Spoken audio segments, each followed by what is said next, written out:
Hi everybody and welcome to the first online A-level economics video. This will be the first in a big series of videos which you can use to check and improve your understanding of important economic theory. Now what you will find in these videos will be questions built into the PowerPoint presentations. What I would like you to do, please, whenever you see a question in red, is to jot that question down into your yellow book, so your directed independent learning book. I would then like you to hit pause on the video and have a go at answering that question. Once you've written down your answer, click play, and then listen to what I've got to say. Compare your answer against what I think the answer should be. What I will be doing on a weekly basis is checking these answers just to make sure that you are watching the videos and gaining as much out of them as you can do. Right, now this video is from theme 1 and it's covering the first part of the specification, so 1.1, and it's called the nature of economics. You've got a copy of these PowerPoint slides in your pink revision booklets, so if you want to see these on paper, you've got them that you can look through as well.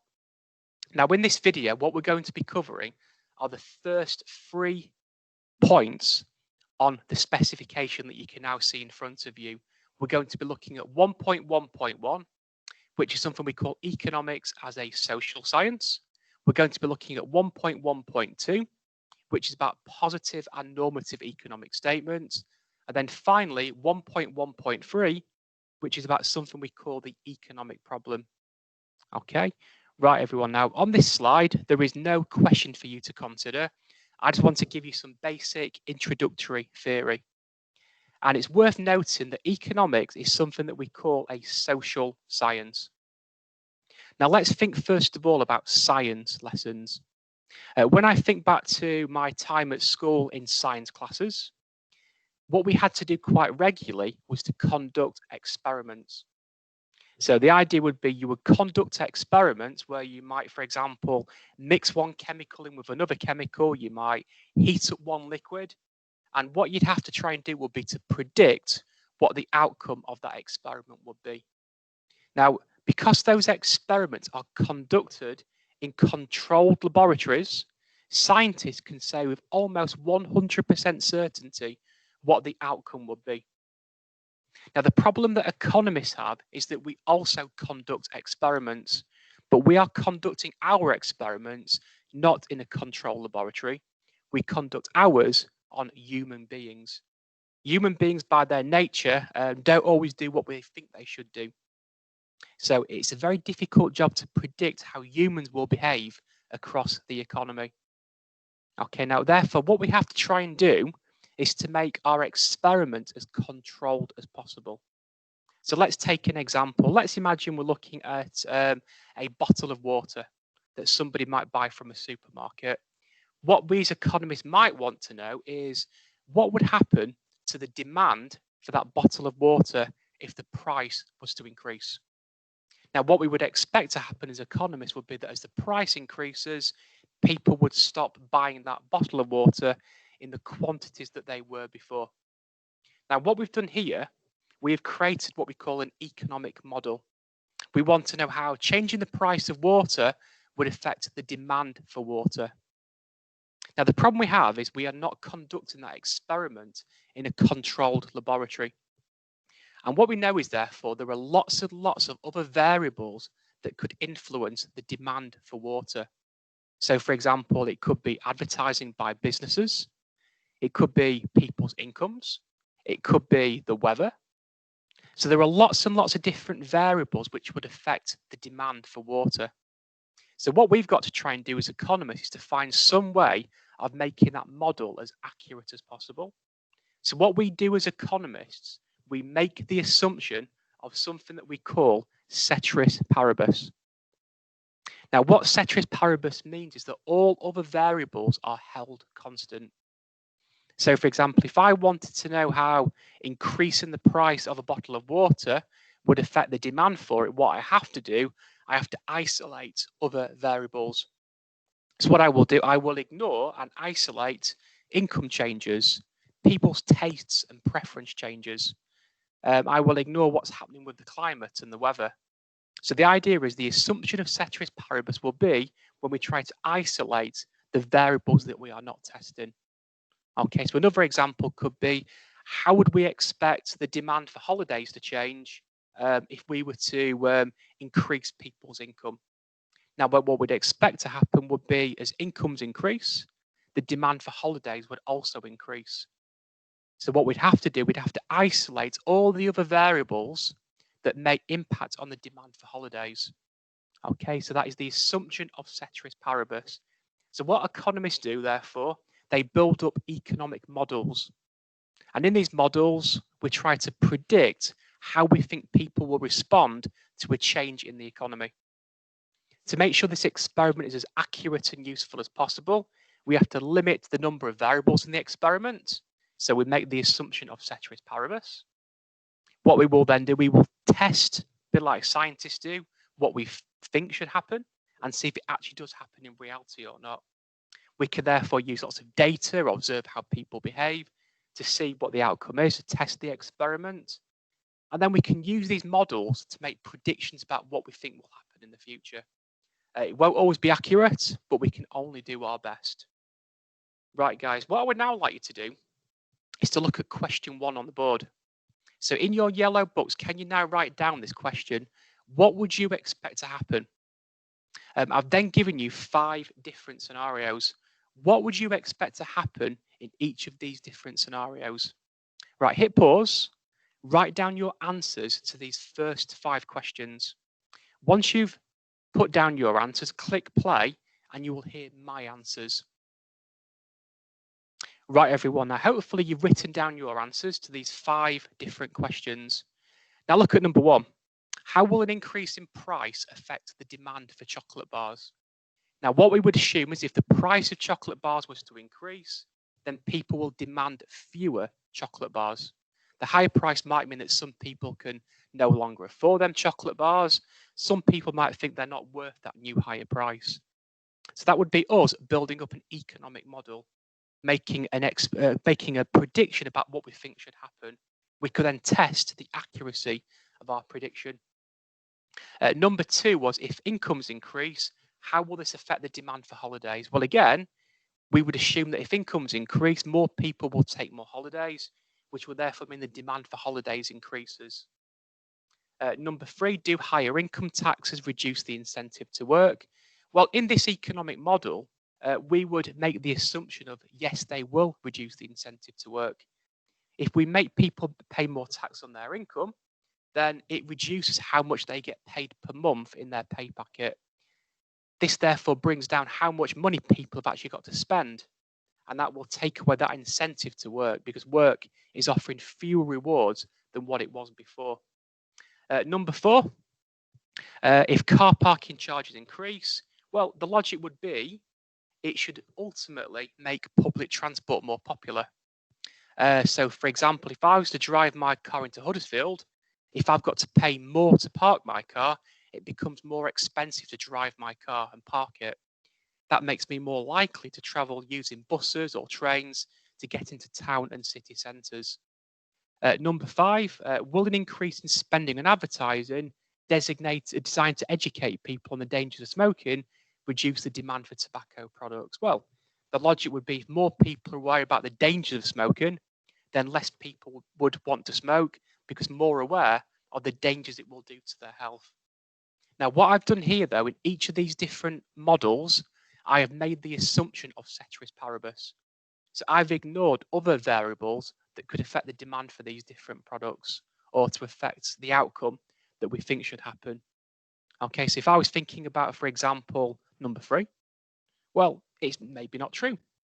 Some people might not change their incentive to work if incomes were to increase. Higher car parking charges in number 4 might not raise the demand for public transport because there are lots of other reasons why people will want to use public transport. Okay, so the assumption of ceteris paribus makes it a lot easier for us to predict what we think should happen. Right, next question. Again, in your yellow books, please have a go at writing down this question and answering it. So question 2, explain the difference between normative and positive statements. Right, if you can now hit pause, write down your answer, and then click play once you've written down your answer for this question. Right, okay, everyone, now hopefully you are back. Right, now there's quite a lot of information to take in on this page. So let me give you a lowdown on what we've got here. Now, first of all, normative statements are what we call subjective statements. They are therefore opinions. Okay, so for example, I might say that I believe that wealth should be shared more equally. This might be my opinion, and this could be based on my political beliefs, my ethics, my morals. It's based purely on what I believe should happen. Doesn't mean it's the thing that should happen, it's just based on what I think should happen. So you tend to find that normative statements involve what we call value judgments. In other words, making decisions based on our own personal beliefs rather than lots and lots of scientific data. Okay. Now, positive statements are more objective statements. So this is where we make statements based on evidence and data that's presented to us. So, for example, there you've got the positive statement: higher incomes will raise the demand for holidays. That can be tested. There is no room for discussion or debate when it comes to that statement. It's either right or it's wrong. Okay, so guys, the idea will be that positive statements are where we say things or have opinions which cannot always be tested. So I might say, for example, education should be free for all, or people should pay to use hospitals. They are opinions where some people would agree and others wouldn't agree. Positive statements are factual statements. So if I said, for example, working harder will result in better grades, it's a positive statement. It's something that I've said based on evidence presented to me. So normative statements are opinions. They involve value judgments. Positive statements are objective statements. They can be tested. Okay? Right. Question 3. You've now got some more questions that I would like to write down. This time, your job is to have a go at defining each of these different key terms, please. Once you've put down the questions, if you can hit pause, and then obviously when you've put down your answers, if you can then hit play, please. Right, everyone. Now, this is building on then what we've been looking at so far in this video. We've been building up the role of economists and what they do. So what we so far know is then that economists, they work in the realm of social scientists, where we try to predict human behavior.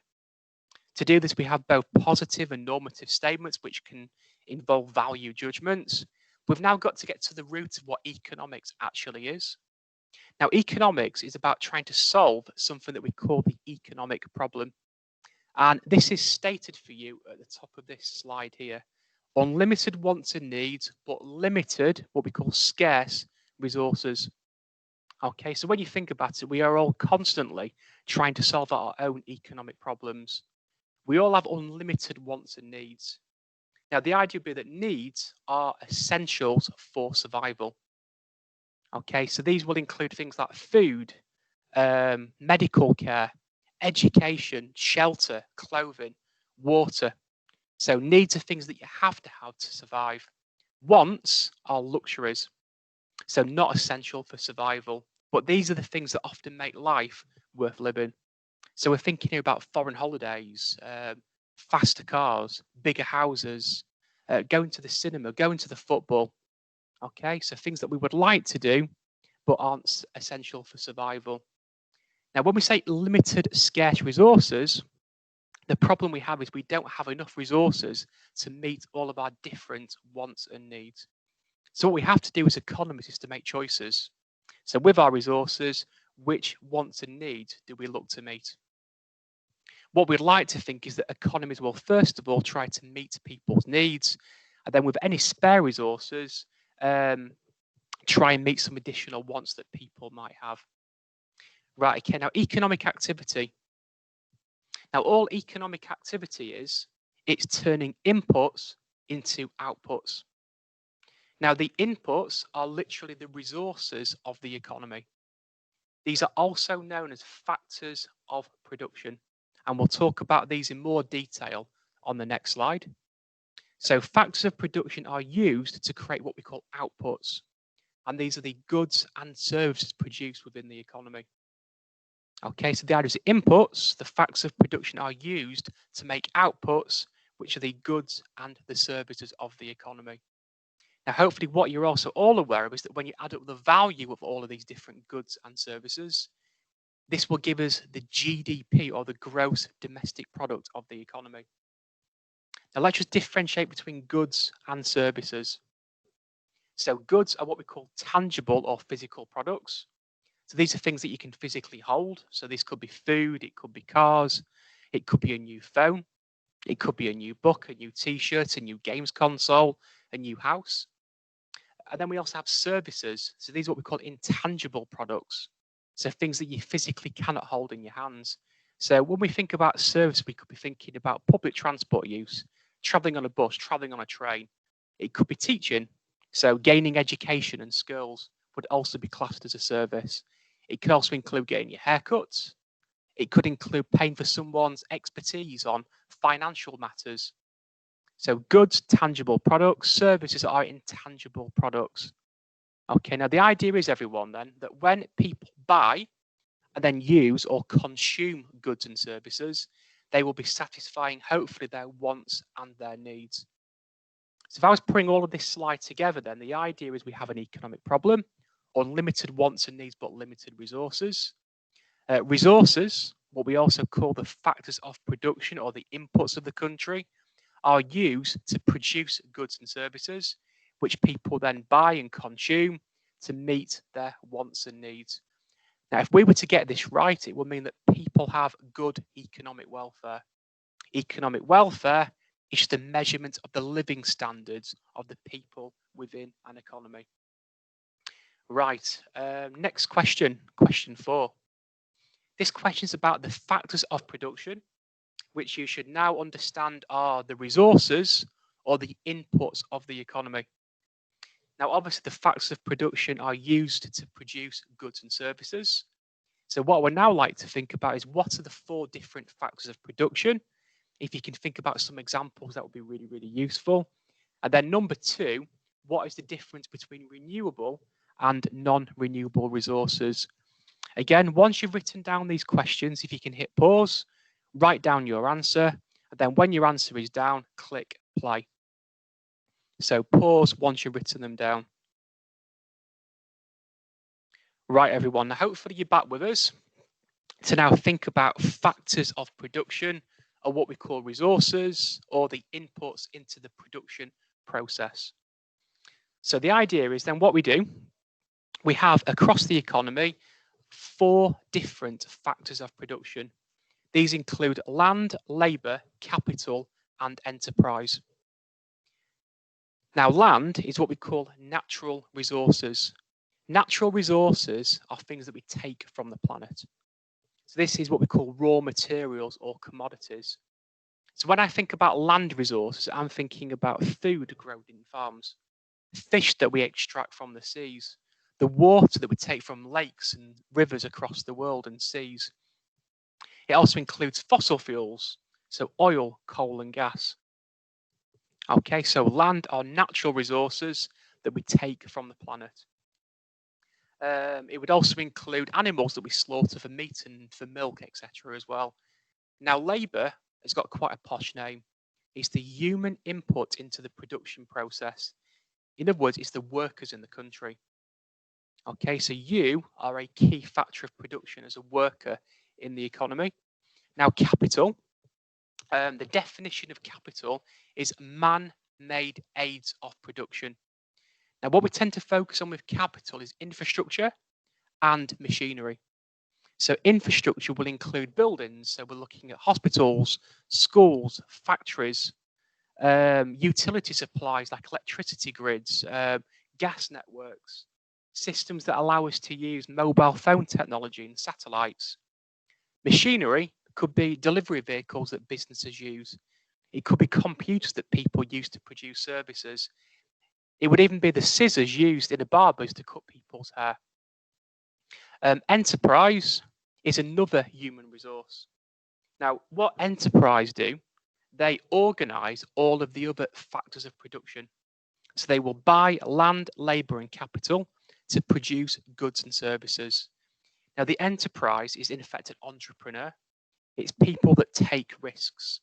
Okay, so if their activity of producing goods and services fails, in other words, they don't sell enough, then ultimately they lose their investment.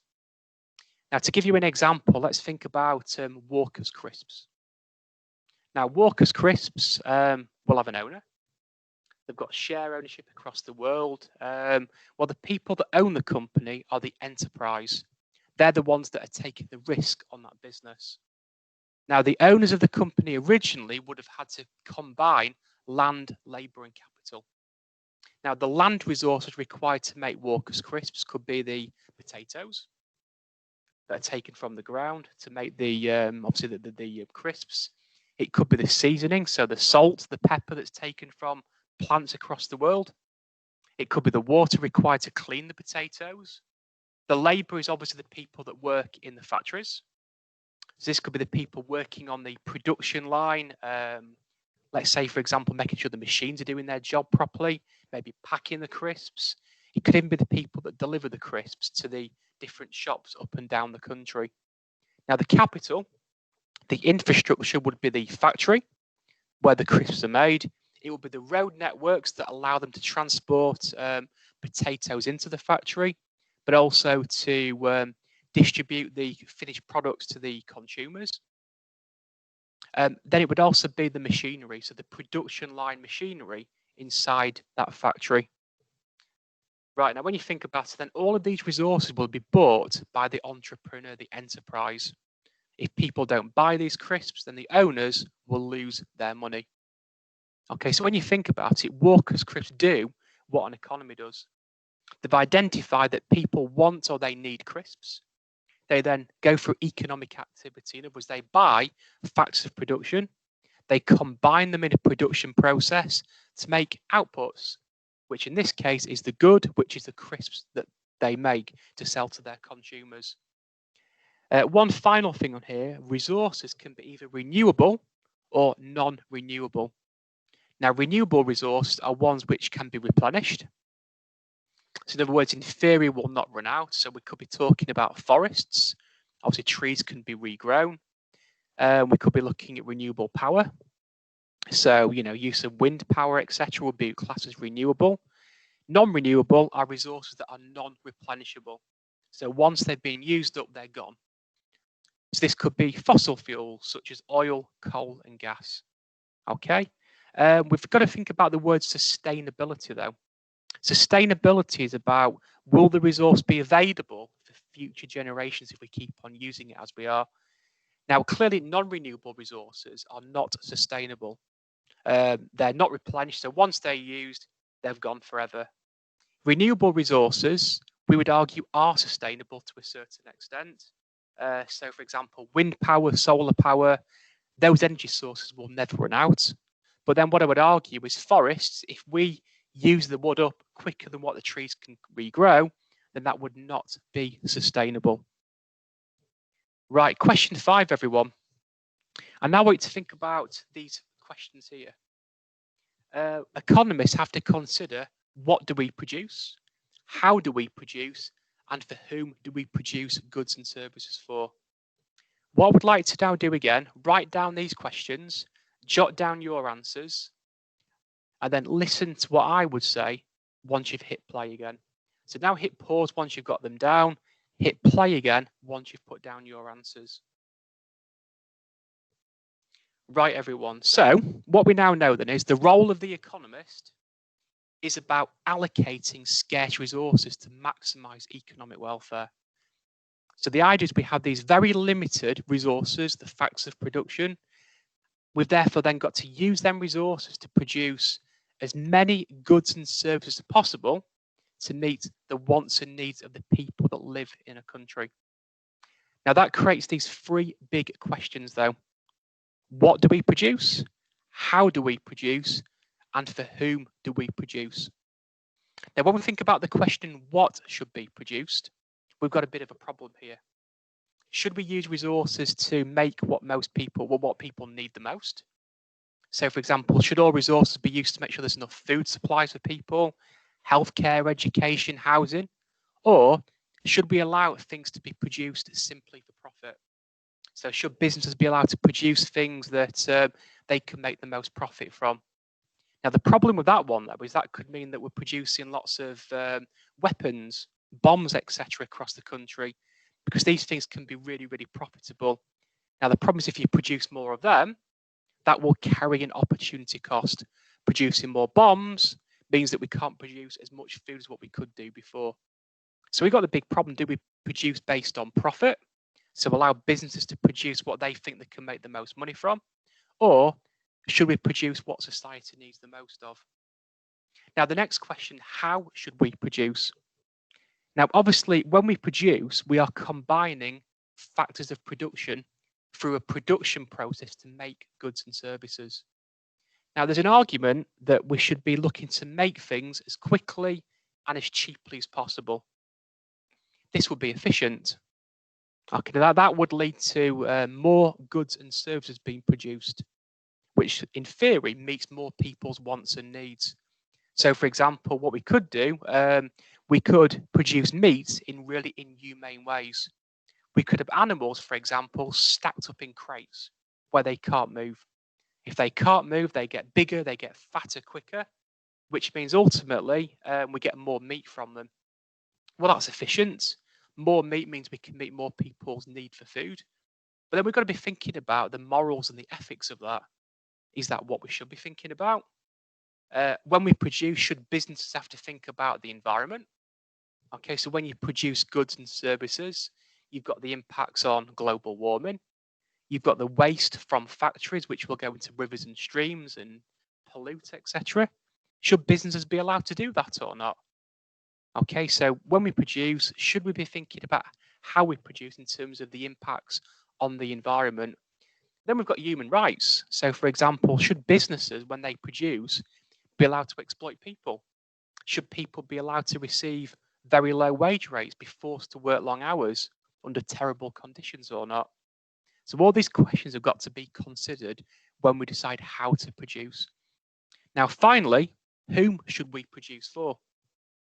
So in other words, once we've decided what we're going to make and how we're going to make it, who should get the products that we make? Now, there's two different ways of thinking about this. Should it be based on need? So should the people that need the products be the ones that get them first of all? Or should it be based on who can pay the most? Now, if you're a business, you will normally allocate your goods and services based on who can make the most, who can pay the most, because that will give you the most profit. Now, that could mean, though, that some people miss out that can't afford to pay them prices. So the big question is, should it be based on need or who can pay the most? Now, guys, this in many ways is a value judgment. So what we produce really is down to your own personal belief, based on your morals and ethics. How we produce, again, is very much a value judgment. It's based on your views, your beliefs on these different things. And then who gets it often, again, is a value judgment. Some people believe things should be allocated purely based on who can pay the most. Others would say, nah, nonsense. It should be based on who needs it the most. Right. You've now got this question. And you'll be relieved to know that this is the last question I want you to consider. We're now thinking about the economic agents. I want you to write down who you think the main three economic agents are. What are their roles? Number three, what do we mean by interdependence? And finally, number four, define the term opportunity cost. Right, once you've written down the questions, hit pause, write down your answers. Once you're comfortable with what you've written down, click play. Right, everyone. Now, all economic agents are the participants within the economy. So it's the different groupings of people within the country. So what we said was that economics is a social science dealing with human beings.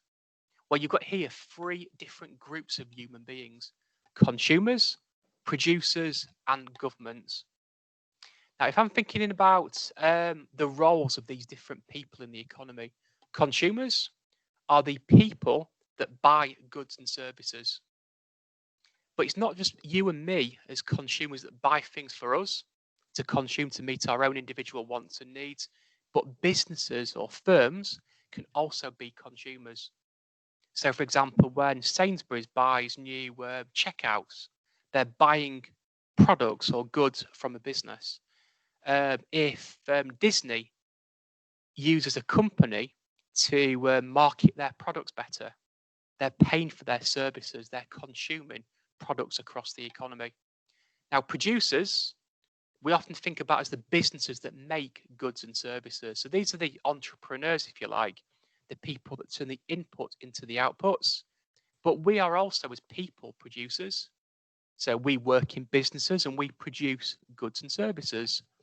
The government are also a key economic agent. Now, what the government's job is within the economy is to set laws. And all these laws must be followed by both consumers and producers. So these could be things such as laws on pollution or minimum wage laws. It could be age restrictions when you buy products in shops like tobacco or alcohol. Okay. Now, also, governments are also consumers and producers. So governments will buy defense equipment for the armed forces. They will buy workers to come and build new roads for them. Governments are also producers, though, as well. So the government will produce healthcare through the National Health Service, and they also produce education through its colleges and schools. So consumers, producers, and governments are the key economic agents in our economy. Now, when you think about the objectives of these three different sets of people, consumers buy things simply in order to meet wants and needs. So the reason why people buy things is to meet their wants and needs. Producers, well, they make things to make profit. That's why businesses in our economy will produce goods and services. People that work in businesses will do so to earn a wage. And obviously, the more wage you earn, the more that you can then consume. The government's objective, the reason why they do what they do, often is just to raise economic welfare. Create a system that benefits both consumers and producers. Now, obviously, if they get this right and people are happy, then people are more likely to vote for them in future elections. Now, what we have, though, between these different economic agents is interdependence. Now, all interdependencies, it's where different economic agents rely on each other to meet their different objectives and roles within the economy. So to give you an example, if consumers don't buy goods and services, then producers will not be able to sell things and won't be able to make profits. If consumers don't buy products, then workers that work in the businesses will lose their jobs. So you can see there why producers are really reliant on consumers buying their goods and services. Now, to flip it though, clearly if producers don't make goods and services, we can't as households buy the goods and services that we need to meet our wants and needs. So if farmers don't grow food, you're not eating next week. So we are interdependent or reliant on each other across the economy. Now, governments are also interdependent on both consumers and producers. So, for example, governments need tax money. So if consumers don't buy goods and services, then businesses will not recruit workers. They'll not make any profit, and governments will have no taxation money coming in to fund the laws that they need to introduce across the economy. But also, they'll have no money available to produce healthcare and education, which we all need to meet our wants and needs. So, guys, the overall idea is that all these different economic agents are interdependent on each other. Right, now, one final thing. Economic agents have got to consider opportunity costs. And this is due to scarcity of resources. So an opportunity cost is the next best thing that you are forced to give up when you choose one particular good or service. Okay, so for example, consumers, when you buy one product, you've got to sacrifice something else. So it could be a case that you walk into a supermarket to buy a loaf of bread. Well, the one that you choose might carry an opportunity cost. If you buy a loaf of Hovis, you might no longer be able to buy a loaf of Kingsmill bread. If you go shopping with your friends, it might be a case of where do we go for dinner? Do we go to Nando's or do we go to KFC? If you go to Nando's, then Kentucky Fried Chicken will become the opportunity costs. Now, producers will also have opportunity costs. If they use their resources to make jeans, they're sacrificing potential profits they could have generated by selling t-shirts. A business might only have the resources available to open up one new shop. If they build that shop in Huddersfield, well, the planned shop in Leeds that they wanted to do as well becomes the opportunity cost. Governments also have lots of opportunity costs. Governments have scarcity with tax revenue. They get a limited amount of tax from consumers and producers. This therefore means they've got to decide, do we put more money into education or does it go into something else such as healthcare? If more money goes into education, then it means there are less funds available for healthcare, and that becomes the opportunity cost. So guys, what we're trying to deal with in economics quite regularly is scarcity. We've got to try and decide where do we allocate resources the most, which would lead to us maximizing economic welfare. In other words, meeting people's wants and needs across society. Right, guys, hopefully you've got down your answers now and you've checked what you've written against what I've written. And that will be the end of this video. Okay, thank you very much, everyone.